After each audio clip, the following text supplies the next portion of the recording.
Hey, I'm absolutely thrilled to be here with Stewart Gilchrist of the East London School of Yoga. And I just want to jump straight in. So I have so many questions I want to ask you. I'm so excited. So my first question is that I would think of is, who was Stewart Gilchrist before yoga came into his life? That is a really, really, really big question, and it probably demands a whole hour in itself.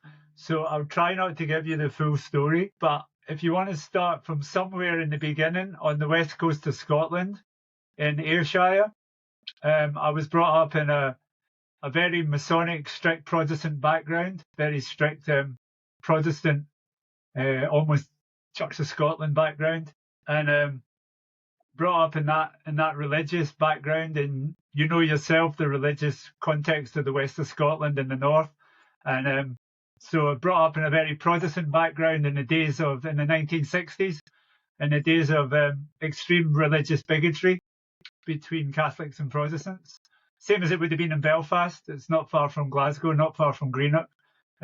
Big Irish Scottish centres, Scots-Irish centres, and till the age of 14, quite a die-hard blue nose, as you would probably say in the south or in the north. Brought up in that environment, brought up to go to Rangers football matches, to wear a red hand of Ulster, to support the UVF and the UDA, and to dislike everything Catholic, even though a lot of my friends were Catholics and a lot of people I was brought up with were Catholics. So by the time I got to 15, 16, I started questioning that. Punk rock music came along, so that sort of helped. Punk rock came along, the Undertones, Stiff Little Fingers, punk bands from Scotland, Ireland, England, everywhere. And that made us question, because that sort of brought the Catholic and the Protestant communities together in a way. Drugs happened, LSD happened, mushrooms happened, smoking pot happened. And even though it's still strong today in the west coast of Scotland, and as you know, it's still strong today in Northern Ireland, that sort of did away with a lot of the real hard-nosed bigotry. And people like myself, by the time we got to 16, had Catholic girlfriends, had best friends. I played football for Catholic football teams, and much to the disdain of my family. But before Maurice Johnson, as you probably know, before Maurice Johnson was the first player to cross over in Glasgow, there was lots of us playing football and sports for Catholic teams, even though we're Protestants, and vice versa. So up until the age of 16, 17, that was basically our lives. Very small time mentality, very sheltered religious mentality. And that all changed. I moved to Glasgow. I started to work for IBM. I worked for IBM for 4 years. I was I basically did various really menial jobs in IBM, but a lot of them was using new technology. It was at the very beginning of computers, so we learned a bit about mainframe computing at the very outset and programming, and had enough of that. Nobody usually left IBM. I think my brother stayed for 35 years, but I decided that was enough for me, and I decided to go to South America. So I went traveling, and I went to Peru, Bolivia, Brazil, traveled across South America, spent quite a period of time there, discovered a different life outside the west coast of Scotland, and came back and went to, at the time I had been studying. I did well at school. I'd done well academically, so I went back and did more studying when I came back to Scotland, then moved to Paris. In Paris, I became, after a few different jobs, I became a head waiter in a restaurant, where I worked in a very sort of chic, high-class French restaurant for 4 years as a head waiter, what they call a chef de rang. And then from then, I had a few travels in between all that. I travelled through Europe a few times, lived and worked in Greece, and travelled through Turkey. And then after being in the south of France, came back and came to London. First couple of months back in London, I decided to jump off a bridge at Camden Canal and fell 60 feet via the scaffolding and broke my back in 4 places. And I was in the hospital, serious state in hospital and intensive care, and not very well for about 6 weeks, 8 weeks, and then came out quite disabled, not after quite threatening with paraplegia and not being able to move the bottom of my legs. I was quite disabled when I came out, and I started to train myself to get fit again and get strong, but it wasn't really working. So I went back to drugs, and I decided to numb it and self-medicate with drugs, and started taking a lot of opiates, a lot of I drank a lot, smoked a lot, partied a lot. Seemed to take away all the pain and all the trauma that had mounted up through years and years, and became sort of really just ingrained into that system of drugs and parties. And then rave came along, ingrained in acid and ecstasy, and still in cocaine, that whole business, until the mid-90s. And then started realizing after one visit to the doctor that my liver wasn't going to survive that much longer, and my kidneys weren't doing well, my liver wasn't doing well, and I had this chronic spondylitic back that was smashed up in 4 places, so I couldn't really move very much. And one girlfriend said to me, go to try some aṣṭāṅga yoga. And I went, nah. I tried yoga a few times. I tried different girlfriends that tried to get me to meditate and stop using drugs and stop drinking so much alcohol, but it never really cottoned on, and I never cottoned on. It never worked for me. So I went to an aṣṭāṅga vinyasa Mysore class, and I went with 2 lovely women from Brixton, a couple. They were partners, the 2 women together, Jennifer and Sibel. And I did aṣṭāṅga vinyasa Mysore for the first time, and I did it every single day, apart from moon days, for about 12 years after that. And gradually I stopped drinking alcohol, gradually I stopped smoking pot, gradually I stopped eating and living an unhealthy lifestyle, become totally vegan, 100% vegan, into organic food. And that was 25 years ago. And I had 12, 13 years of aṣṭāṅga vinyasa Mysore with great teachers, Hamish Henry in London, Patabi Joyce in Mysore, Shisha Shadri in Mysore, different teachers throughout the world as well. And then I decided to become a Jivamukti teacher. I'd been teaching in Hawaii, been teaching in California, and I thought it was time to get a decent qualification. And I went and became a Jivamukti teacher with David and Sharon, and became a Jiva teacher and taught Jiva for quite a lot of time. I'm still indebted to them. I still teach a lot of the stuff they taught me, and that started off my interest. But I started teaching my own stuff, making up my own vinyasa, my own concepts of asana and movement and breath and philosophy and history. And just at the beginning of lockdown, I did my master's. I got a master's in traditions of yoga, and now I'm 2 years into my PhD part-time towards my PhD in Hindutva and ahimsa and non-violence and truthfulness, satya. That's a very short, condensed lifestyle. Life story. It's a lot of my lifestyle as well, because I tend to live my yoga, and I tend to my yoga wasn't just a vocation where I just did asana and I did just exercises. It did help my back at first, for the first 2 or 3 years. It was totally for my health. But then I realized when I started studying, if you could look around me, there's maybe 70, 800 books on yoga in my studies that I've worked on for the last 20 odd years. And I realized that yoga was a lot more than asana. So I devote myself now to trying to be a better person, because I was a really horrible person at one point, and I would love to apologise to every single person that I was horrible to, and I'm sure there's enough ex-girlfriends and friends who I would love to apologise to, but I was definitely not a nice person. And I always tell people, like, nowadays, just try and be a better person. And being able to do a yoga posture won't make you a better person. Being a better person makes you a better person. So that's what I tell a lot of people who are starting out in yoga these days. And they think it's all about being able to do a handstand or a Dvipada Shirshasana or some convoluted, complex posture. I keep saying it's just really all about being a bit of a better person, because that'll help you a lot in life, and it'll help you have a better life if you can be a better person for yourself. So I definitely wasn't a great person at first. I definitely was. I can't really use the words and put it out there, but if you knew the words we would use in Scottish, it's not very pleasant. I was not a nice guy. I was not a nice person. And I see my life as a bit of tapas, a bit of penance, that if I can do well for other people. In between all that, I did a law degree and I studied law for 7 years, and I worked in the legal profession, and I thought I could change and help people by being a lawyer. The same way I was a teacher for a period of time as well, like in youth centres and places within Camden for disaffected youths.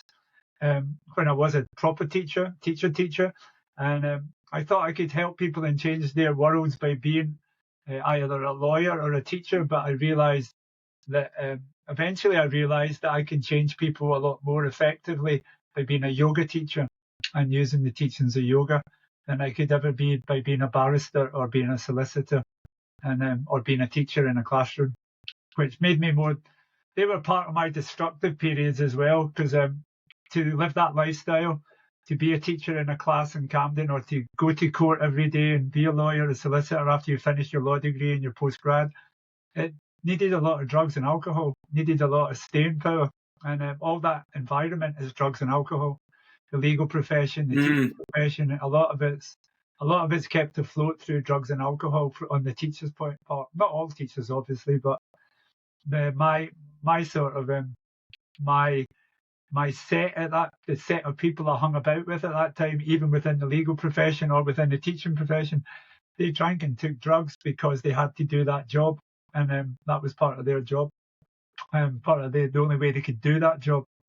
So I realised I could change a lot of people much easier by talking in front of a class of 30, 40, 50 people every day and having an effect on one person's life than I ever could by being a QC, a barrister, or becoming, influential within the legal profession. And that's it. That's it in 6.5, 7 minutes. There you go. Yeah. That's who I was. Can I ask? Yeah. Sorry? That's who I was. That's who I was, and that's who I am now. Yeah. So, what age were you when you were introduced to yoga? Then would have been 37. People had tried before. Wow. People had tried before. I'm 62 now, 63. People had tried before, but it never worked. Like it never worked. People tried Buddhism. People tried Tai Chi, Qi Kung. People tried Hatha Yoga, as it was then, Hatha Yoga class. And no such a thing as Hatha Yoga unless you go to a temple in the UK, but they called it Hatha Yoga. So not until very late. Yeah, not until very late. I've been 26, 62. Yeah, 20, 25, 26, maybe a few years more than that, I would have still been able to take drugs and drink and go to class in the morning. I was still doing that for a while. It wasn't an instant thing. I can remember going to, even when I was doing aṣṭāṅga vinyasa Mysore, going in the morning after being up all weekend partying, taking acid, taking E's, being at free raves, free parties everywhere, and still trying to go to aṣṭāṅga vinyasa in the morning. So there was a bit of a crossover before I realised I couldn't do both. There wasn't a conscious effort where I was using yoga to stop taking drugs or stop drinking alcohol. It just happened that way. It was no like, I'm going to get clean, I'm going to go into rehab, I'm going to be in recovery. It was just get up every morning and go there at 5 a.m. and do my thing for a couple of hours, and then study in the afternoon and read texts and try and see what it's all about. And it just happened that way. That way. So, am I hearing you right that very quickly you were deep diving into both physical practice and philosophical study at the same time? More or less. You did?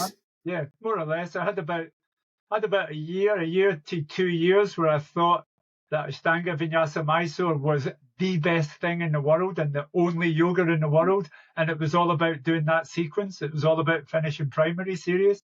But that one didn't last very long, because then I questioned, because I was really physical getting brought up, and I had done a lot of training, and I trained a lot when I was young till I was almost professional footballer, almost professional golfer, played most sports, did all sports pretty well to a high level.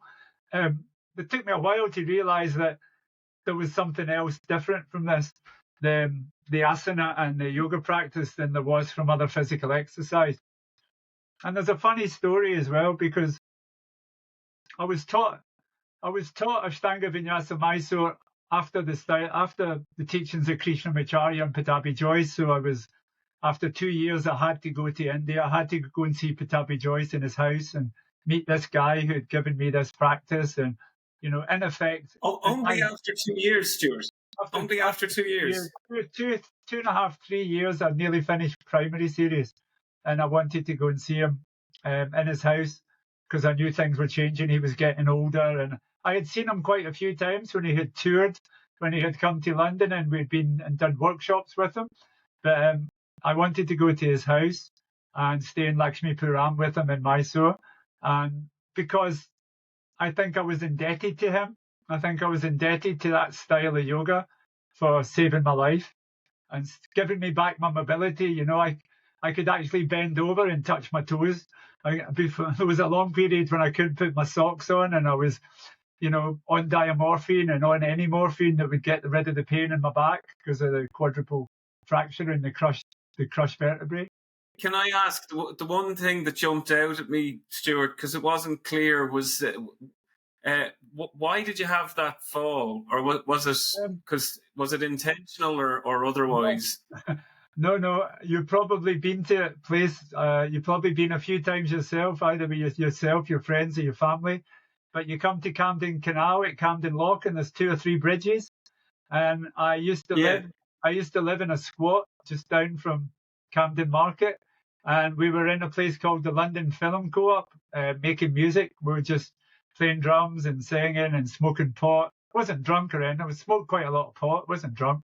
But I used to have a shortcut home where I would jump up on the ledge of a pillar in Gloucester Road, and then jump from the ledge onto a grass verge, then jump down the stairs.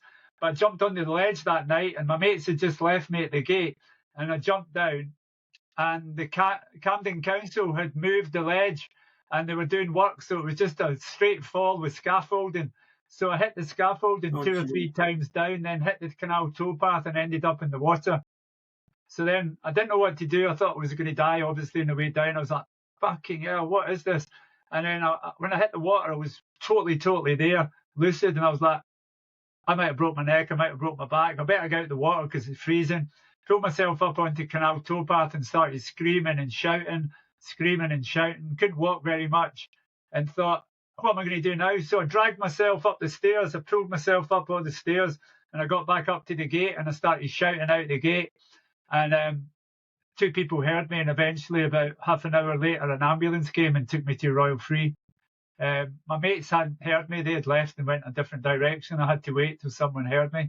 And so it was an accident. It was a misadventure in thinking that what was usually there wasn't there. And I jumped and I hit the scaffolding and ended up in the canal. And then spent 23 weeks there. How many? 23 weeks in hospital. In hospital? Yeah. Wow.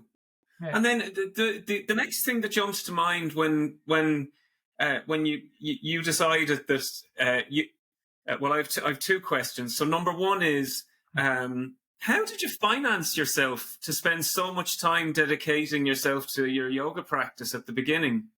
I worked part-time because I had my law degree. As what?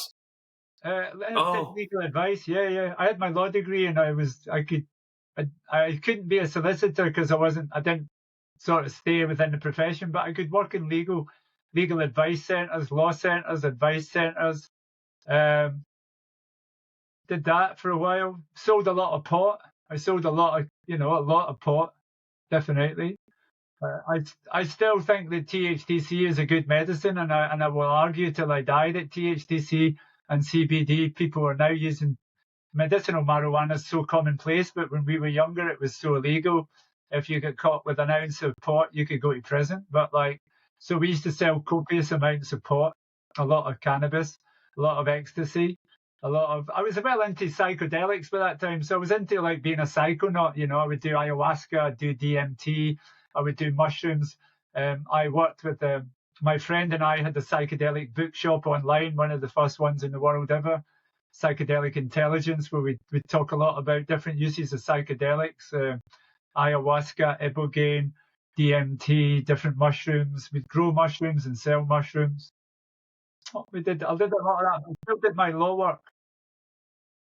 But the one. So you say that yoga saved you, and was it? But did you go through a rehab process or a 12-step program or no? It was yoga solely, and then within have you been do you subscribe to being totally? You talk a lot about the fact that you do not drink, you do not take any drugs. How long have you been abstaining? 24 years. 24 Jesus, years. Right. No alcohol, right. No sugar, no alcohol, no coffee, no class A drugs. No coffee? No coffee, no, I don't have caffeine. It's a stimulant to my central nervous system, so I don't recommend anybody has any coffee. It's not good for you. It stimulates your central nervous system. Because I know you, I don't think you need it. I don't. Like everybody yeah. But no, I think I actually went to a couple of meetings in Glastonbury when I used to go a lot to free festivals and parties. This would have been mid-80s. So one of the first festivals that I ever supported, and I still support to this day, is something called the Big Green Gathering. So in 1983-84, we were teaching people about different sources of power, wind energy, solar energy, and no one listened to us then in 1984-85. But through that, we developed a free festival circuit. And in that free festival circuit, things like Stonehenge Festival, Strawberry Fair, Green Fair, Big Green Gathering. Way before Glastonbury and festivals got popular, there was only these underground, small, radical fairs, and I was very much a part of free festival scene. And in that scene, we tried a lot of psychedelics, we did a lot of mind-altering things, but we had a real intelligent streak. There was a really intelligent part to it, and it was a different type of lifestyle, and it was a vegan lifestyle, and it was an alternative energy lifestyle. Those two things are now mainstream. But in the 80s, when we were promoting those, we were treated as new age travelers or hippies or, punks, green punks or green anarchists. We were all labelled, but now that's all mainstream. Now everybody's got solar panels, everybody's got alternative energy. The 1.5% of the British population are vegan or flexitarian and eat plant-based diets. But in the 80s, for us, it was we were treated as outcasts. We were treated as, by the public order act, by law. How long have you been vegan, Stewart? 31 years. 31 years. 3-1. Wow. Yeah. And could I ask you to specific? I'm getting way down my notes here, but so how long would you say that you've defined yourself as an activist? I'm intrigued. Since the early 80s, 82, 81, 82. So long before you found yoga, you were an activist? I would say when I started reading stuff by Crass and I started getting into The Clash and Billy Bragg and Stiff Little Fingers and getting involved in that political style, The Jam, Paul Weller, all those teachers, all those great musicians and teachers from the 70s, that's when I started being politically active. I started campaigning against McDonald's in 1982. I was part of CND who protested against nuclear weapons on the Firth of Clyde during the 80s, during a thing called Protect and Survive was very popular, how we would react to a nuclear war. And also with a punk band called Crass, who were very involved with the with the Irish hunger strikers with Bobby Sands, and we used to write letters to the IRA hunger strikers. We used to write letters to the Chilean protesters against Pinochet, pro-Allende protesters.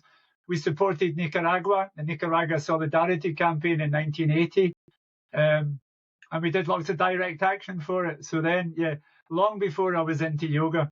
And then when I became a vegan, I became an animal rights activist. So my one question would be,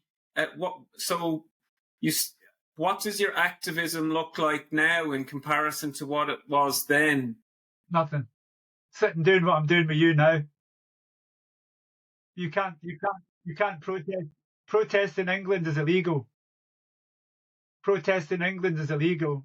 You cannot protest in England legitimately anymore. If the police want to stop your protest, they will. The Public Order Acts and the new legislation against protests makes protesting the way we used to protest illegal in England. The UK has the most draconian laws against protest than most countries in the world. More than most authoritarian states, we've got the worst legislation against protests, thanks to Cruella de Vil, thanks to Braverman, thanks to the continuous Home Secretaries we've had, and the new one, James Cleverly. They've introduced legislation that makes protest almost illegal. So how does one continue within activism within those very defined Draconian boundaries? You have to be prepared to go to prison. If you're involved in the two direct action groups in Britain at the moment are Extinction Rebellion and Just Stop Oil. And if you do any action for Extinction Rebellion or Just Stop Oil just now, you will go to prison. There's 2 men serving 3 years in prison for climbing up in the Deptford Crossing. 3 years. 3 years for making an active protest about pollution and oil, the oil business. And they're just putting people in prison now. 2 women who defaced the Magna Carta last week. One of them is a minister. She's a church minister. They'll end up in prison. So you have to be prepared to go to prison. And my business means that I've got a 14-year-old daughter and I travel teaching. So if I have a criminal record, I cannot teach in America. I cannot get into certain countries. So if I go in Extinction Rebellion, I'm a non-arrestable. I don't get arrested. I won't do anything to risk arrest. I'll demonstrate, but the demonstration and the protest you can do is very limited. It's what the police and it's what the right wing of the Conservative Party will allow you to do. Where is this? I'll bring it back on. Whatever. This is relevant to everyone's experience, but where is this going next, do you think? It'll end up, even with the Labour Party and Keir Starmer, unless they repeal all the legislation and public order, which I doubt very much they will do, it'll end up in a more authoritarian state, which we're already there. Exactly. You can see the whole shift during our lifetime of how things have went more to the right wing, and the right wing has become the new centre, and then you shift more to the right wing, and that right wing becomes the new centre. And people like us become more alienated, become more political outliers who just aren't part of that system anymore. And that's taken us away back to where we started, away back to 60s, 70s dropout culture, hippie culture, where people will just have to create their own societies and their own. 60s and 70s were great for communes, was great for alternative societies. Some of them ended up like wackos, some of them ended up quite relevant. But the only way we can do that now is by having the finance, the money, the land, and the support to live apart from society now. And that's not going to happen for a lot of people. My question would be that, I would have been quite focused on, when I wasn't so bogged down in all of the business stuff, and was much more in tune with where I started within yoga teaching. Where can what we do help? I think it helps. I think we're in a very privileged position And that privileged position is constantly being eroded by the teacher training system. But if we can keep the teacher training system to a reasonably high standard and keep that position as a yogacharya, a privileged position, I think yoga teachers can help a lot more than certain other professions, which is why I do it. I have thought a few times about going back to being involved in human rights law and civil liberties and going back in time and actually being part of that. But every time someone sends me an email or every time someone comes up to me in class and says, thanks very much about talking about Black Lives Matter, thanks very much about talking about animal rights, thanks very much about talking about women's rights and transsexuals' rights and, you know, the misogyny within society, the transphobia, the misogyny within society, which is ultimately more important than me going to a job every day and banging my head against the brick wall just because I'm in a human rights organisation that doesn't really change anything. Amnesty International doesn't change anything in India. It doesn't change anything in Rwanda or Africa or Democratic Republic of Congo. It doesn't change anything. It's just a voice that's ignored. Whereas when I teach 200 or 300 people a week, if 3 or 4 people say something to me like, thanks very much for mentioning that, that meant a lot to me. And when I'm teaching, I'll remember what you were talking about. That's me actually changed someone's mind, and I've changed and had an impression on someone. And I think that's all I can ask for. That's all I can strive for, is that people do take something positive. Maybe they stop drinking alcohol and they become a better person for it. Alcohol is spoiling so many hundreds of thousands of young lives every day, especially young women, because young women are usually the object of alcoholic violence from young men.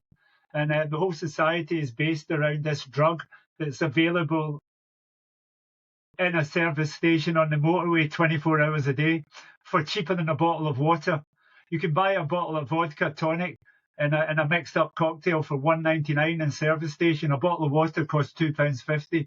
So you can buy that drug and have 6 of them and then beat up someone because your whole personality changes because you've taken that drug. But it's legal. And if I can get one person to go and listen to what I'm teaching comes from the teaching of Vedanta, the last of the Vedas from the Upanishads, and it says you shouldn't drink alcohol. If you want to experience a state of yoga, you shouldn't touch alcohol. And if I can take that teaching and put it into a modern setting and help people, especially young women, especially young men whose lives have been ruined and they're getting incarcerated for football violence or gang violence because of alcohol. In Scotland, in Ireland, in north of England, in west of England, young men are going to prison because they do acts of criminality because they're drunk, because they're under the influence of alcohol, cocaine, cheap cocaine. If I can help them, that's my purpose. So to be completely frank, like I, prior to yoga and for quite some time after it, I would have had many similar experiences, and I had drug problems, definitely. Yeah. Now, my point is within the question, to be relevant to listeners who might be directed to this interview, I would be much more high rate, open-minded to trying new things, I've noticed, than a lot of my peers, as I'm guessing you would have been, and well, you obviously are and have been. Now, when I tried yoga for the first time, it was by complete accident, and the feeling grabbed me immediately. So the point I want to make and the question I want to ask is, I'm asking it as a person that owns, a few yoga studios and it's growing, that, we do want to make it as accessible as humanly possible. But no matter how accessible you make it, there's people that have an idea or an association with the places that we offer yoga that they'll never come near it. So, and straight up, dude, you're a Glaswegian Swami, like you've dreadlocks, you've a long beard, people's perception of what a yogi is, you're it. But what I mean is that might scare people off before they even engage. Do you get what I'm saying? Yeah, so what I'm saying is how do we as a community, I'm in the business, you're in the business, as an industry, because by nature I want to help and you want to help. How do we encourage these people that we think will benefit from this to try something that they have quite a crappy opinion of and they're quite averse to it? Yeah. Well, we've probably got to cast our own minds back to how we were at the same time. And you and I were quite similar in saying, I used to actually have a punk T-shirt that had a no entry sign with the word yoga in the middle.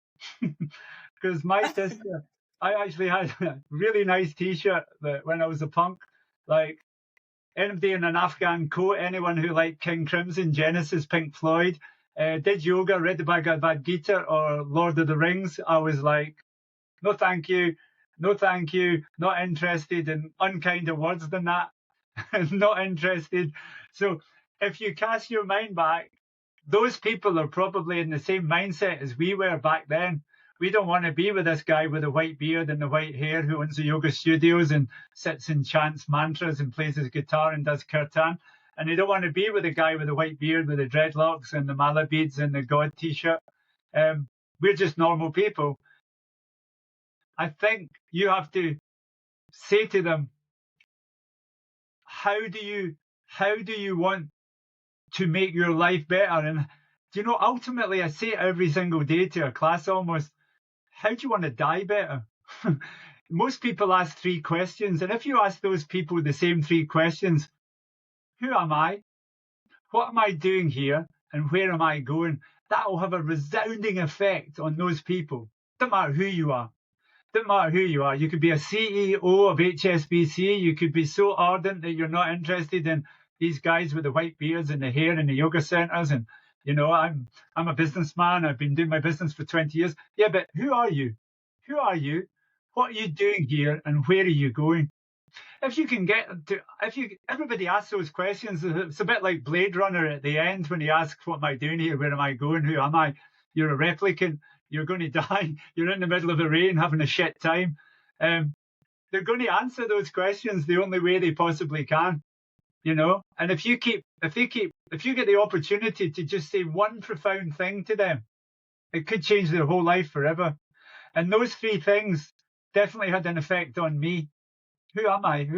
I'm not a yoga studio owner. I'm not a dad of 2 of my kids. I'm not a brother or I'm not an uncle. I'm not a lawyer. I'm not a footballer. I'm not a cricketer. I'm not a stage manager. Who really am I? Those are what people are. If you can tell them, look, stop pretending what you are is who you are. Who are you really as a person? And what are you doing here? You've got one life. Nobody lives forever. You'll probably live, if you're lucky, 60 to 80 years, if you're lucky, if you're fortunate. And what will you do after that? Where do you go after that? So who am I? What am I doing here? And where am I going? If you can grab people's attention with those 3 questions and they find interesting, you have the intellectual capacity to engage with these people. Then you can lead them towards yoga. But the easy way to do it, Matt, is the way that we found to do it, is get them to touch their toes, get them to twist to the sides and twist and balance, and get them to stay in shoulder stand, and get them to practice so they're actually shaking and sweating so much and thinking, oh my God, my body's so unhealthy, I've got to do something about it. So David and Sharon and Jivamukti always said, that's a good way. The asana and the physical side is a good way to get people in.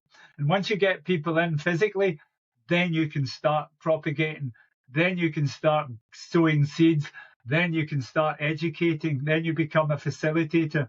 Then you can offer them this huge thing that is yoga, this huge expanse of yoga, hundreds of different ways of experiencing yoga. We can teach many different ways, and one of them is bound to click with most people. One of them, one of those methods that we know will click with them one day.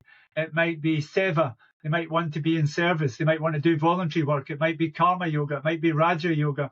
It might be bhakti yoga. They might be devotional to God in their own religions, as Catholics, as Protestants, as Muslims and Jews.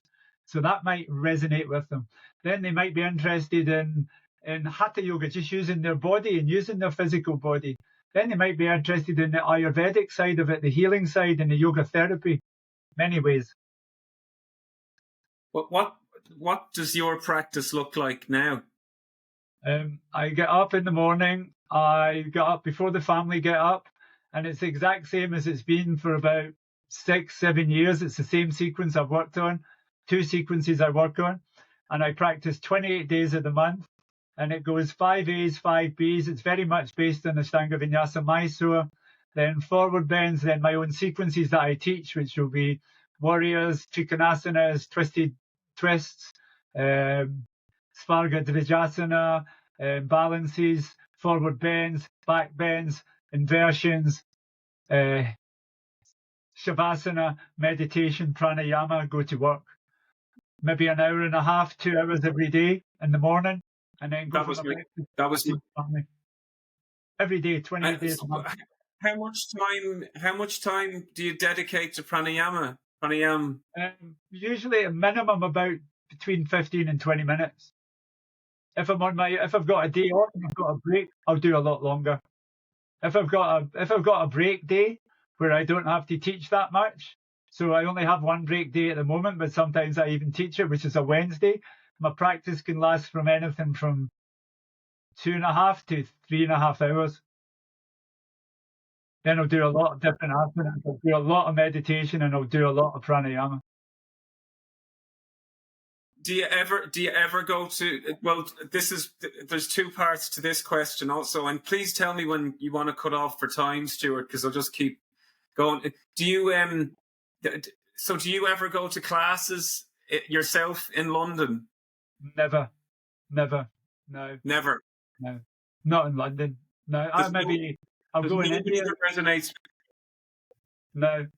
I found my teacher within me a long time ago. My teacher's within me. I don't need someone else. You killed the guru. You killed my guru a long time ago. I found my own teacher. When I'm in festival in India, or when I'm in India, I'll go with some of the Indian teachers for meditation, pranayama, and I'll go for darshan. So I'll listen to their philosophy. But the asana, I don't need to go to an asana class. Asana classes are full of show-offs. If you practice yourself, you should practice. Yoga should be done on your own. It shouldn't be done in a class. When you do it in a class in India, it's called shirya. It's called a yoga camp. Yeah, Krishnamacharya taught you to practice yourself. One person, one practice, your practice, you develop what your practice is. And the yoga camp, the idea of 20, 30, 50, 60, 2,000 people doing the same thing, that's not called a yoga practice. That's called in India, that's called SHRIR, Shriya, which means it translates as a camp. So I don't do yoga camps. I'll do them maybe for a charity as a laugh, but I would have practiced myself in the morning. I practice as soon as I wake up. I practice as soon as I wake up. I won't practice asana any other time of the day apart from maybe restorative if I'm working on something, or if I've got time in the afternoon before I do my meditation. I'll have a little restorative class to myself. But none of the teachers resonate with me because I think lots of modern teaching is just about showing off. I call it vanity yoga, Matt. There's a lot of vanity. You call it what? Vanity yoga. That's what modern yoga is, vanity yoga. So what I teach is vanity yoga. I teach vanity yoga. I mean, I'm guilty. But within... I've got to pay my mortgage, so I teach vanity yoga. I teach hard dynamic vinyasa yoga. And that's what I do myself, so that's what I teach. But that's not for everyone, and I realise that. But I don't just teach that. I teach yoga philosophy, yoga history, meditation, pranayama, and other things. So, but the one thing I'm always intrigued about is So you're a teacher and you have your teachers. So I'm interested to know who your main teachers are. I mean, I read the list of names, but I don't know who they are and what they actually teach and how often you visit them. Just everything about the relationship as it is now. That's what I'm interested in. I don't think I visit any of the teachers that I mentioned. Pattabhi Joyce, I wouldn't mention, he's dead.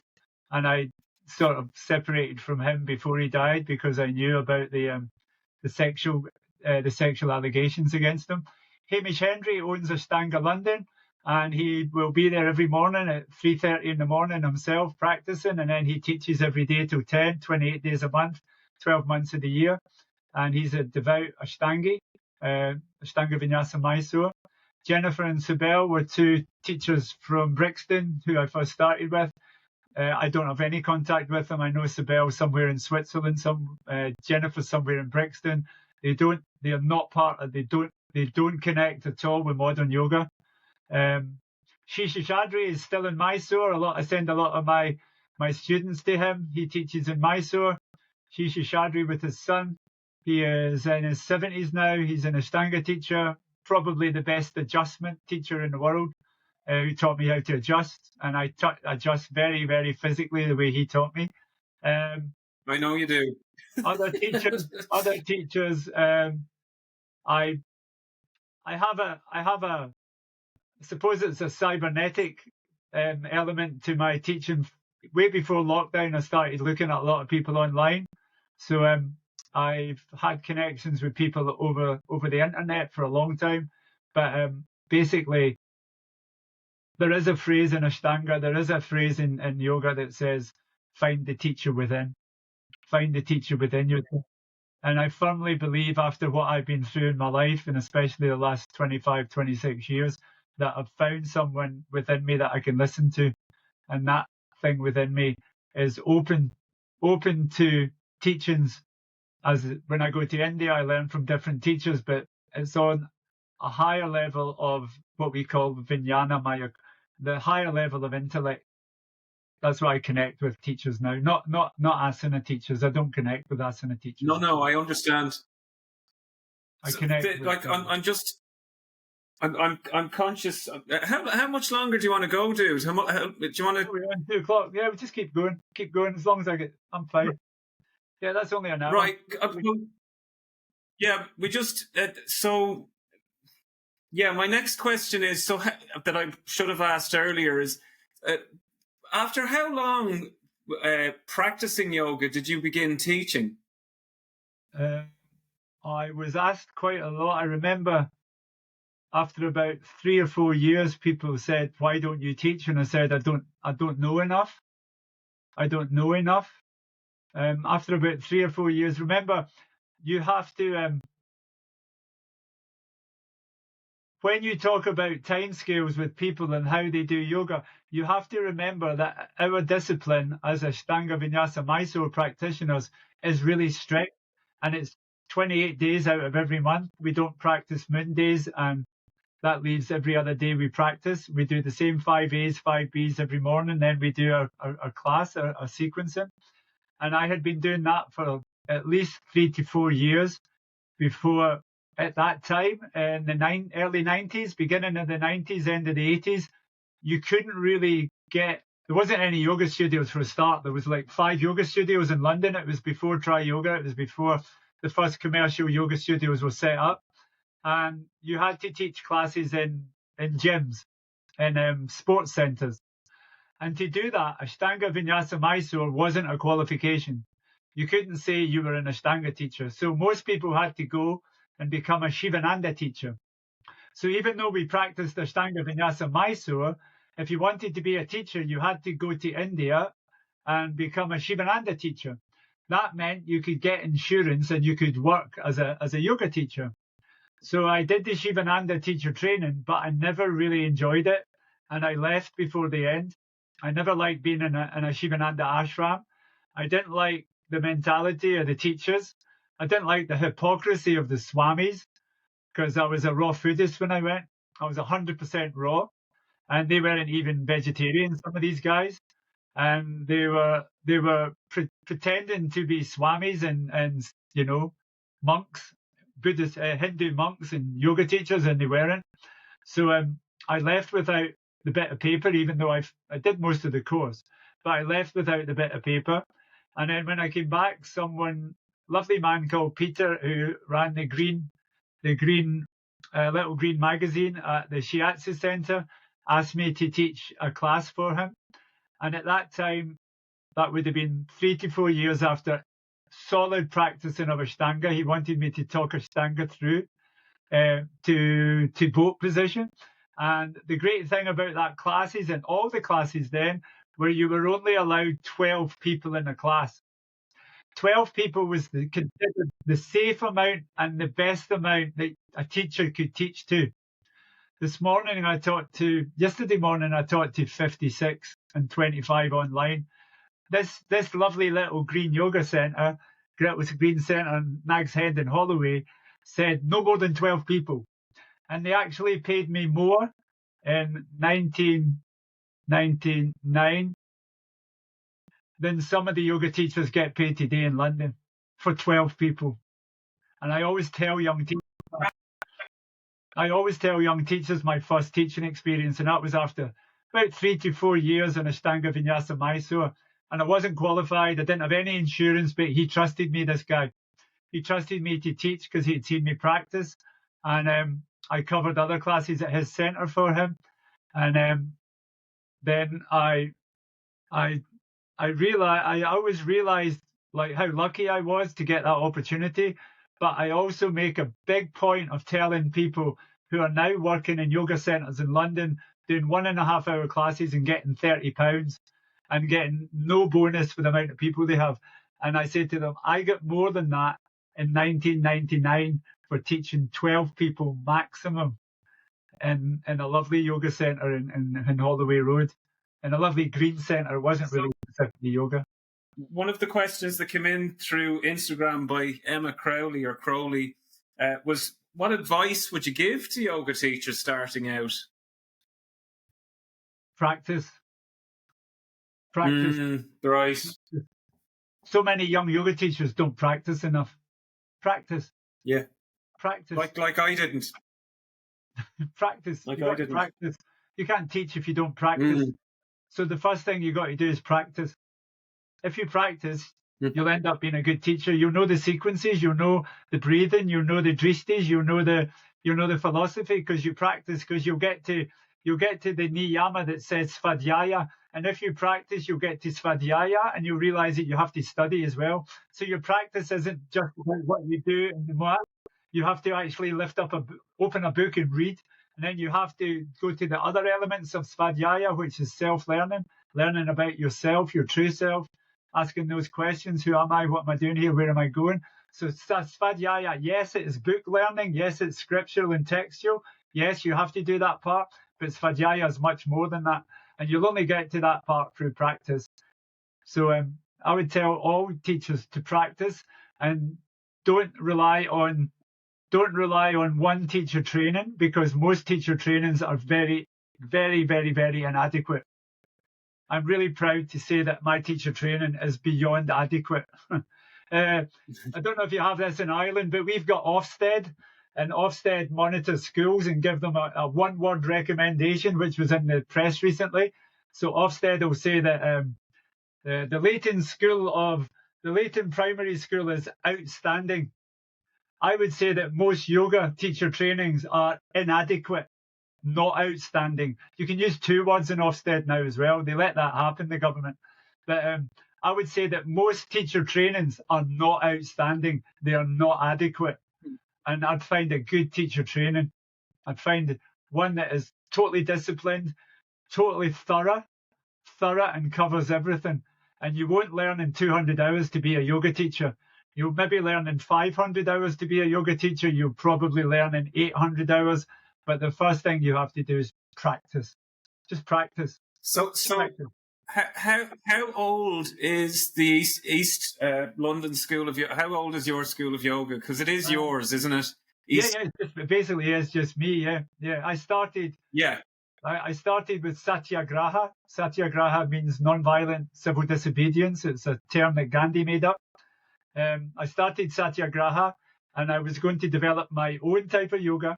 And I thought, well, I'm going to have satyagraha, which means grasping the truth, and it's taken from Gandhi. And I've got all these principles of satya, ahimsa, and tapas. Those will be my three major principles. I wrote a whole 30-page document to myself about how I'd promote this yoga. I had a logo for it. I had a website owned for it. And my girlfriend turned around and said, "Who the fuck do you think you are, thinking you're clever enough to make up your own yoga?" And I went, "You bang on. I don't know much, do I?" And I still today, I say to myself, I don't know that much. I've got all these books and I've got MAs and bits of paper to say I know a lot, and I've got years of experience, but I still don't know that much. So I started East London School of Yoga myself about 8 years after practicing. Everybody says, "Why don't you become a teacher? Or why don't you return retreats?" All during that. And I said, I don't know enough. I'm still learning. So when I considered that I'd learned enough to start and impart some of my knowledge, that must have been about 15 years ago. I found some of the retreats I was doing from 2006 the other day. So what's that? 18 years ago. 18 years ago, I started retreats. Yeah. I was teaching in India 18 years ago, 19 years ago. So that's when I sort of started East London School of Yoga. I'm always interested in within this context of like doing anything for a long time. It doesn't. Just getting specifically to the question, how has your style evolved? So from your first year practicing the primary series to where you find yourself in this moment and within your practice and more so your teaching. How does your teaching look now that differs to when you started? Two different things there, teaching and the practice. The practice is quite straightforward. At first, I wanted to be Hamish. I wanted to be all these aṣṭāṅgas that I would never be. And I wanted to do second, I wanted to do third, I wanted to do all the postures they were doing. But I had a quadruple fracture in my lower back, and I found I had a lot of problems with movement and range of movement that they didn't have. So a lot of the time when I first started my own practice, I used to hurt myself a lot. I used to hurt myself really badly because I would be trying to do things that I wasn't ready to do. And I remember some of the teachers at aṣṭāṅga London actually saying to me, just sit and watch for a while and don't try and do everything that he's doing or what she's doing. So between that and what I do now, I'm 100% much more relaxed and mentally reposed and physically reposed.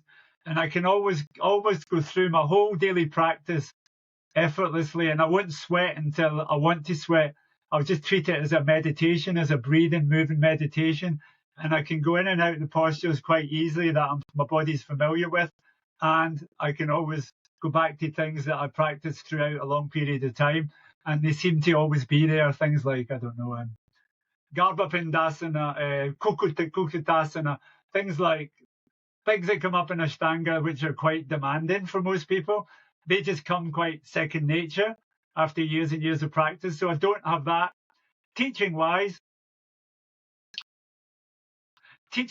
when I first started teaching, I won some prizes in really posh magazines as being the best personal trainer of the year.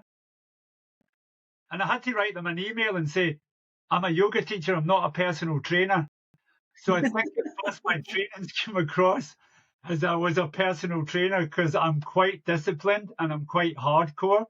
And I don't think that's changed that much. Those magazines like Harper's and Queen's and all those sort of posh magazines, because at first when I first taught, I only taught in Chelsea, High Street, Kensington and Knightsbridge. Those were my three chosen areas to teach. Why? Because I had no money and I was living in a squat. And the only way I could make money was by teaching people who had money. So a lot of my clients and a lot of my classes were either in Chelsea, Knightsbridge or High Street, Kensington. So for some reason I popped up after teaching in places like really private members clubs as the best best personal trainer of 2000 and whatever. And it made me laugh. And then it did make me realize that I do teach like I'm a football coach. I do teach like I'm a trainer. And I don't think I'll ever get rid of that. I'm a bit more empathetic now as I get older, but I try to be inspiring and I try to give people advice, but I'm quite stringent and rigid. Just do what I'm telling you to do. Do what I'm telling you to do and do it properly. I absolutely... What? Sorry? My bottom line always has been, as long as you do the best you can do and do it well, I'll be happy. But when I know you're not doing the best you can do and you're not doing it well, I'm unhappy with you. So try to do this better. You know, and I'll say, straighten your arms properly. Don't bend your knees. You know, don't have this alignment wrong. Fix it. You know, don't. And I'll say to people, I can say the same thing 100 times. If I say bring your right heel down and you don't move your right heel down, I won't move on. I'll just keep saying, put your right heel down. Put your right heel down. No, put your right heel down. I did it this morning to someone, and I just kept on saying, put your heel down. And she wouldn't put her heel down. And I was like, and she eventually put her heel down and said, I can keep saying that until 2 o'clock this afternoon if you want. You know, but next time she'll always put her heel down. So a bit like, I don't know, if you're inspired by Alex Ferguson and you're inspired by football trainers, which I've known and loved, I suppose to a lot of people, that's why they don't like what I teach and they don't like being told what to do. They want to just come in and listen to the music and do the postures they're really good at and show off that they can do handstands and do these funny postures. They don't tend to come to my class very often. A lot of teachers don't come back to class because they can't do my class. C'est la vie, eh? C'est la vie, et la vie est dure, des fois, as they say in France. Life's hard, and that's how it is. So where do you think the yoga industry is going? Where do I think it's going, where do I hope it's going? I think it is. I think it's going more towards like what we call the global yoga industrial complex, which is just this business of wellness. And the more people who are interested in the spirituality and the philosophy and the history and the religiosity of it are going to become more peripheral. But saying that, when I started, there was no Jivamukti. There was no Sharon and David were actually the first people that had ever went to classes that they talked about the spirituality and they talked about animal rights and they talked about the Upanishads and the Vedas, and they talked about, before that, my knowledge of that was quite minimal. So it inspired me to learn a lot. And it was actually so refreshing to be in a class and close your eyes. And when you'd finished chanting your mantra, which nobody else taught me, they taught me mantras, they taught me the use of mantras. It's actually when you do aṣṭāṅga without, when I first started aṣṭāṅga, I would never chant a mantra. No way, no chance. I would never say Om, and I would never stay in Shavasana. I'd leave and I'd go and have a spliff and a cup of coffee. That was what I like at first. At first, I would lie there with my eyes wide open and I think, I'm in court in an hour. I've got to have a spliff first to calm my mind. Then I'll have a cup of coffee and then I'll get dressed and go to court and I'll work. That was my Shavasana. It lasted about 25 seconds. Then I got up and left.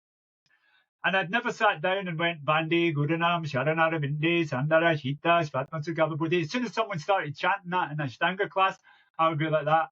Yeah, hurry up and we can do can we do the postures soon? Can we do the physical part? And so I know, exactly. I know from experience that's what some people think. But I also know the day that I stood there and I chanted a mantra and I listened to philosophy and I enjoyed a full Shavasana, that it was wondrous. It was amazing. It was like, oh my God, what have I been missing? What have I been missing? What have I negated from this practice? And now when I teach a full yoga nidra for half an hour, or I teach pranayama for 15, 20 minutes, or I teach some aspect of philosophy or history, I feel like, did they really want to hear this, or did they just want to do the postures? And then some people come up to me and send me an email and say, thanks very much for talking about the philosophy. No other teachers do this. So you get sort of reassured by people giving you feedback like that. So again, two questions in one. People don't know where to start with yoga philosophy. So where, because they find it so like, dude, I've read so many books, but there's also quite a few books that I would have tried to in some way digest, and I'm like, right, I don't get this at all. Where would you recommend people start? Where would you recommend people would start? Well, the funny thing about yoga philosophy, you just reminded me of a little anecdote.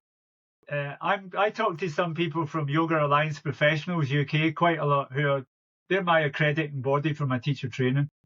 And I remember Louise telling me that they did a survey, and they surveyed all the teachers they had, and they've got many thousands of teachers in Yoga Alliance Professionals, and they wanted them to put in order the most important things about what people were teaching. So first was asana, obviously. Second was anatomy. Yeah. Whatever came in the middle, whether it was pranayama and other stuff. But guess what was right at the bottom? Philosophy. Most people don't want it. Most people aren't interested. For the same reason as what you just said. Yoga philosophy is the most profound, the most complex, and the most hip. It's absolutely full of cognitive dissonance. It's full of contradictions. And it's really difficult to follow for a lot of people. So I would start by looking at yoga when it's explained to people in a book or a context where it's one of the 6 philosophies of India. India has got 6 philosophies. Yoga is one of them. If you read a chapter in a book on the philosophies of India and look at the chapter on yoga, it's much more comprehensible than reading a Veda or an Upanishad or a bit of the Mahabharata or the Bhagavad Gita or the Puranas. They are very complex. They are very, very, very they're not realist. Okay, me and you and most of society in the West have been brought up, even our fiction, our TV and our movie is steeped in realism. We like cop shows, we like adventures, we like space programs, and there's an element of realism. Yoga and Indian philosophy is non-realist. Yeah, Shiva was not a person. Durga, Krishna, all these gods, it's non-realist. You have to understand it in a non-realist aspect. And for most people, that doesn't work, huh? That does not work. They look at the Bhagavad Puranas or Shiva Purana or Vishnu Purana, and all it is psychedelic stories about sex and plants and different biology and different chemistry. And it doesn't make sense to us because we're conditioned and brainwashed to be involved in social realism. Yoga philosophy is not realist at all. It's fantastic. It's fabulous. It's built on non-realism. I mean, what other philosophy has as one of its main characters a little boy who's had his head chopped off and a head of an elephant stuck on the top? So to understand what Ganesha stands for in Hindu philosophy, we have to look at a story which is totally surreal, totally fantasist, totally like non-realist. So a good place to start is any of the texts you can find on the 6 philosophies of yoga. And you can read the other ones. You can read Vaishishka, you can read Mimamsa, you can read Samkhya, you can read Vedanta, you can read Vaishishika. You can read the other 6 philosophies out of interest. But the one to read to start understanding yoga is the chapter on yoga. And that will help you a lot. That will help you. Usually in most textbooks, it's probably about 60 or 80 pages long. And that will give you an introduction of what yoga philosophy is. And it's clear, concise, and everyone can understand it. You haven't recorded an online? I know you don't like online so much, or do you? I picked that up off you before, but you haven't recorded any online courses, intro to yoga philosophy or anything? No, I've done them for my ashram in India, but I haven't done them I do them for the ashram because during lockdown they ran a lot of their courses online. So They've got a lot of my recordings during lockdown, but I don't do recordings. No, not usually. Not usually. I could do. I do. I teach online quite a lot. I've lectured to Moscow, quite a few in America. I've done I was quite politically uncertain whether to do one to Moscow or not, whether I was meant to be in some sort of sanction where I wasn't allowed to teach yoga to people in Moscow. But it wasn't a yoga class. It was yoga philosophy to a university where I was lecturing on the basis of yoga philosophy. But I've now just been offered to go to China, which is another political dilemma. But I think I take up both of them in the sense that it's better that I teach yoga to people from everywhere in the world, even in authoritarian regimes, than don't do it. Otherwise, they won't have any access to what I teach. So I don't have any recorded content now. I pretty much prefer either doing what we are doing now in a podcast. I've done quite a few podcasts for friends usually. I don't usually do them for strangers. I do them for friends and people I know. And you asked what was happening with yoga in the future, and I think this crosses over. I think there's a bit too much yoga out there, and some people say to me, "Why don't you write a book?" And I was like, "Well, I've got 600 or 700 of them in the house, and I'm still reading a lot of them. So another one won't really add much to what I've got to say. Do you know what I mean?" So there's you don't need that many books on yoga, and for me to actually add more online material, for me to add another book, people are probably better studying the stuff that's there already. There's a lot better speakers than I. There's a lot better authors than I, and there's a lot better teachers than I. So I think it's time that people started doing their own research and digging a little bit deeper. And if they do want to learn more about, there's too much yoga. That's what I'm trying to say. There's too much. People should learn the stuff that's there already. The same way that I couldn't make up my own yoga, I had to keep studying what was there already. And I'll be studying there till the day I die. And I still won't finish half these books, but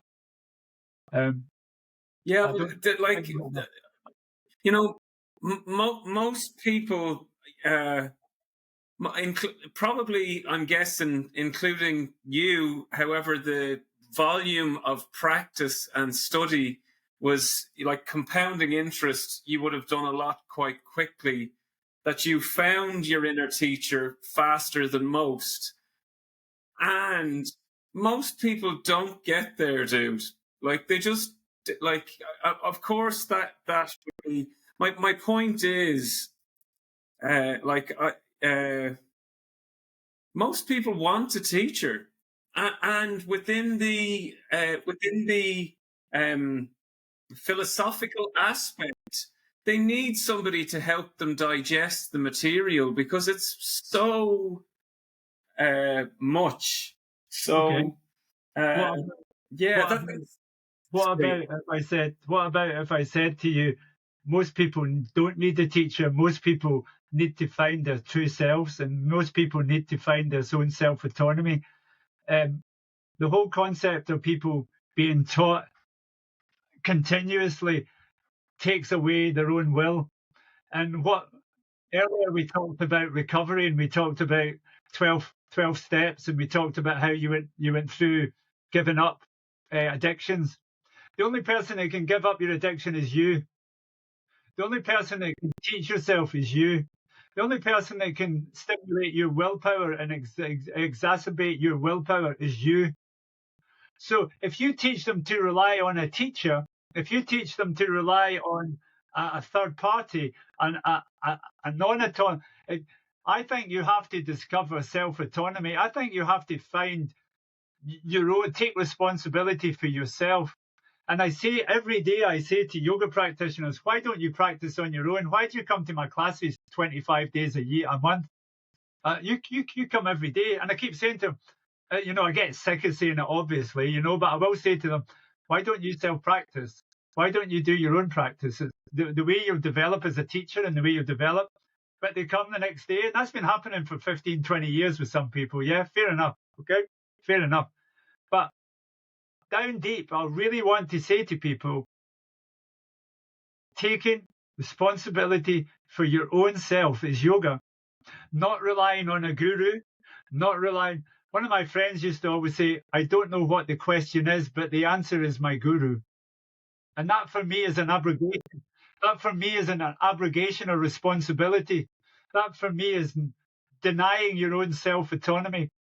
And being an ontological anarchist and being that, that nature of belief that I have in the individual human, everyone can manage and be responsible for themselves. Whether it's to do with their lifestyle, their yoga practice, their career, their parenting, their relationship with their wife or their husband or their boyfriend or girlfriend or whatever relationship they have with other human beings, you have to be responsible. You can't abrogate responsibility to someone else. And if I can teach people to be what I've tried to be, and that's being, I've used teachers, definitely. Teachers definitely gave me the spark to find my own true self. And in finding your own true self, you find autonomy. You do not need the crutch of a teacher. You do not need to rely on someone else. You need inevitably to rely on you, because there only really, in your world, there only really is you.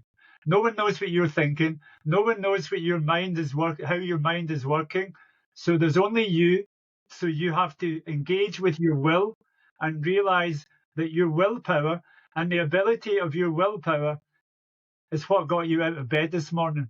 If you never had that willpower, you'd still be lying in bed. And it always reminds me of the little scene in Charlie in the Chocolate Factory when Charlie's opening up the chocolate bars looking for the voucher, and the granddad and the mum are still in their bed with their socks and shoes on, and they're still cuddled up in bed, and Charlie's opening it up, and the granddad never gets out of his bed anymore. He's not got any will to get out of his bed. He doesn't have any willpower, the granddad. He's got nothing to live for. They're so poor. They're so malnourished. They've got no energy to get out of bed. But as soon as he gets that voucher, granddad gets out of bed and he goes to the chocolate factory with Charlie. That's because he's got his willpower back. And that's what people have to have. They have to have their own will. If you want to play the guitar and you want to put in the hours and your will is to play that guitar really well, you'll do it till your fingers bleed. If you don't have the willpower, you'll always be a shit guitar player because your fingers won't bleed and you won't put in the hours. Same in anything. Same in yoga practice, same in yoga teaching. So I don't think you need the crutch of a teacher. Probably at first, you do.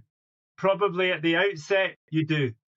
But inevitably, you have to find that truest self, the autonomous self. And that's very much it's very an ontological anarchist point of view. It's very much taking responsibility, not relying on governments, states, businesses, organizations, charities. It's not relying on anything but yourself, your true self. And Gandhi had it. Gandhi said that you must never ever give to charity. He said, because then it takes people's responsibility. Yeah, Gandhi was very contra people giving time up for charity and helping other people, because he said when you did that, that took away their responsibility to look after themselves. And then if they want to change the government and they want to, so if you want to make the health service a better health service, it's useless doing a fundraiser for the health service. Why doesn't the government look after the health service? Why don't we responsible for our own health service? So Gandhi took that idea and that idea about personal responsibility. Don't rely on charities, don't rely on 12 steps, don't rely on anything else, the other teachers. Just rely on the fact that you have to have willpower, autonomous willpower. That's what I try to practice myself. And that's why I try to teach people not to rely on me. Don't rely on me. I'm not worth relying on. I think you've become a phenomenal teacher, Stewart. It really resonates with me, the teachings that you share. No less what you've just shared. I really needed to hear that. And I'll just ask you one more question to wrap it up. And Yeah, dude, you have an infectious energy. You obviously have, like, I think I met you, I was talking to you there a while back, and you said you cycle 20 miles into London, teach a few classes, and then cycle back home, and you're grand. How the hell do you not get tired? And you know, you're older, so have you not seen your energy wane over the years? And if you have seen your energy wane, what the hell was it like before now? Yeah. I just did that this morning, Matt. I just went in, cycled into Shoreditch, cycled back again, have a break here, and then tonight I go back in again tonight, and I teach at 6 o'clock in Piccadilly. Then I come back out again. Then I go to West London and drive to Somerset in the morning, and I'll teach like that during the weekend as well. Okay, I don't think we have to look very far for. You know, we were talking about teachers, and we can talk about inspiration, and a lot of cyclists inspire me, but 3 or 4 people who inspire me, and I don't like their music. I've known a couple of them personally in my lifetime quite well. One of them's Rod Stewart, one of them's Ronnie Wood, and the other one's Mick Jagger. And they inspire me because they're all the 3 of them are in their 80s. And Charlie Watts was in his 80s. And I'm not keen on that music. I was very much a punk who didn't like the Stones. I never liked the Beatles. I never liked that whole thing that your big brother liked. You know, it was I liked the Pistols and the Clash and the Damned and the Jam. But you know what? If I can do what those 3 guys of what Charlie Watts did right up until they were 84, 85, and go on stage in front of tens of thousands of people and tour, like Keith Richards can even manage it well into their 80s.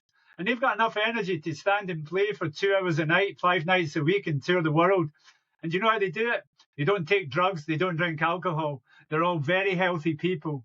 Keith Richards, for example, Mick Jagger, David Bowie, Rod Stewart, Charlie Watts, all those people and all that generation, they had a public persona of being caners, that they went out and they partied, they drank, they took drugs. No, they did not.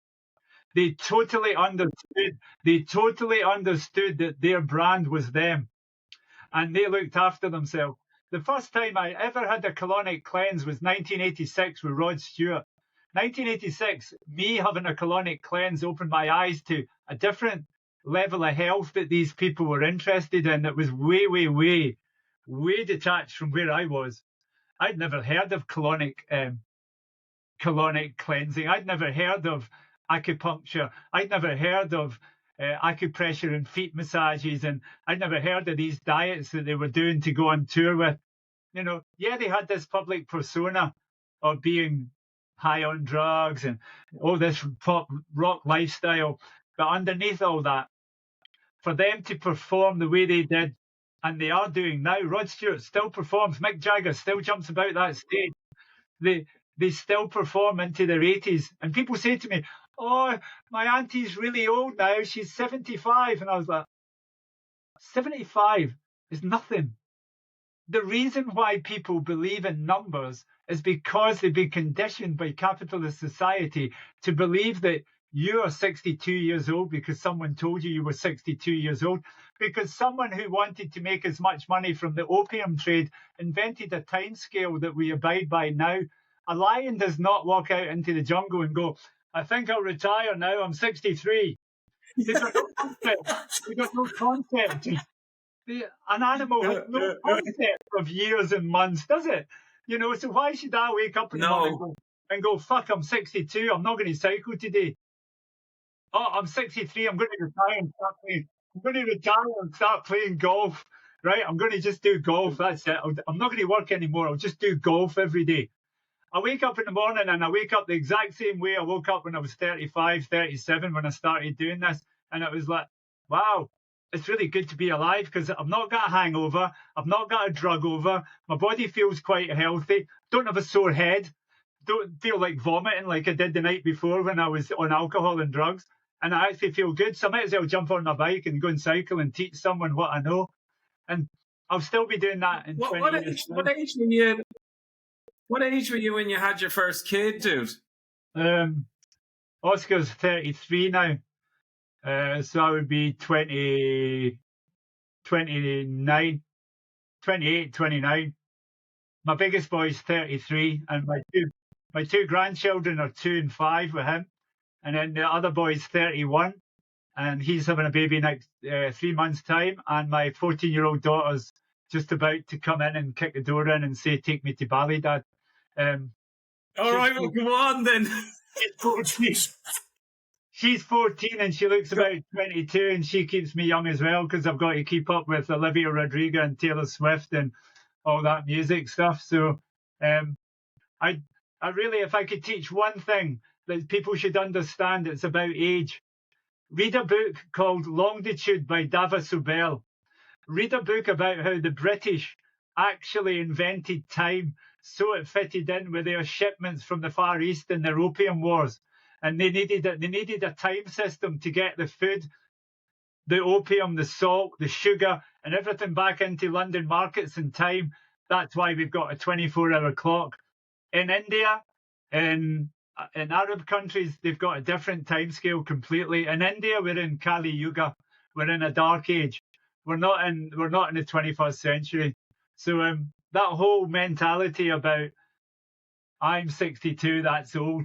I'm 35, that's middle age. That is complete and utter bollocks. And as soon as your mind's in that headset, you will die very young and very unhappy because you think you'll die at a certain age. There's a great book called Beat the Dying Habit, and it's all about how we're programmed to believe that we live and die at certain age times. It's by a guy called Leonard Orr. Leonard Orr was the guy who invented rebirthing. In the 60s, California, he was a really famous therapist, and he wrote a book called To Break the Dying Habit.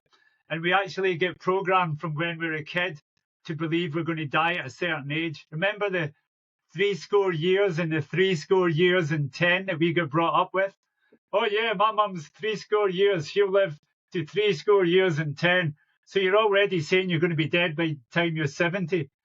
A lot of young American men are now reaching their 90s and being physically active and mentally cogent in their 90s, still playing tennis, still doing the crosswords, still having conversations and lecturing in public in their 90s. And that's possible. Does your back give you any shit? A little bit, yeah, sometimes. But Krishnamacharya once said, like, when you don't have any pain in your body at all, you'll be dead. So a little bit of pain's all right. A little bit of pain's all right. Love it. A little bit. I just can't do really bad pain anymore, right? I don't know. I've got a way to deal with bad pain. It's called yogasana. So if I have really bad pain, I know. Yeah, I love it. I love it. Come here, dude. I'm going to let you go. I'm going to let you bring your daughter to ballet. Thank you so much, Stewart. That was a pure joy. Yeah, no, it's great talking to you. I can talk honestly and openly with you because you're on the same level as me and you're not stuck up in some sort of intellectual cloud. I surround myself with intellectualism, and intellectualism really, really depresses me. And I like people who are down to earth, and I like people who are, dare I say it, working class. You're not allowed to say working class anymore. Everybody's middle class. We're middle class now. You've got your own yoga studio. I've got a yoga school. I've got a nice car. I've got a 4-story house and a private yoga studio. I'm very middle class, but trust me, I'm as working class as fuck. Because if I didn't work every day, I couldn't afford to do this. So I'm Exactly. I work. Thanks, Matt. Lots of love. I'll be in Dublin next Saturday morning. I'm looking forward to it.